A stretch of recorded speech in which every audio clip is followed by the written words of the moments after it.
Shutdown setelah membuat panik pemerintah Indonesia dengan menggemparkan publik, hacker Bjorka mengumumkan rehat sejenak.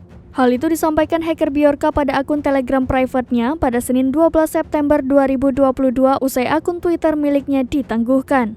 Namun dalam pesan lainnya, hacker Bjorka mengatakan bahwa hal itu tidak akan berlangsung lama dan akan kembali melakukan aksinya. Diketahui ada sejumlah dokumen yang diklaim diretas oleh Bjorka. Antara lain dokumen surat menyurat milik Presiden Joko Widodo, termasuk surat yang dikirim oleh Badan Intelijen Negara atau BIN. Bahkan, data pribadi milik pejabat negara seperti Gubernur DKI Jakarta Anies Baswedan, Luhut Binsar Panjaitan, Ketua DPR RI Puan Maharani, Menteri Kominfo Johnny G. Plate, Mendagri Tito Karnavian hingga Verdi Sambo juga menjadi korban hacker Bjorka.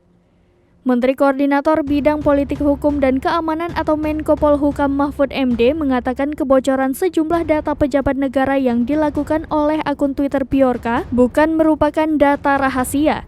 Menurut Mahfud, data yang dipamerkan oleh akun sosmed Bjorka adalah data terbuka yang bisa diambil di beberapa sumber data. Dia membantah data tersebut adalah data rahasia negara karena memang seringkali ditemukan di beberapa situs milik pemerintah. Namun, Mahfud mengakui kebocoran data tersebut benar terjadi.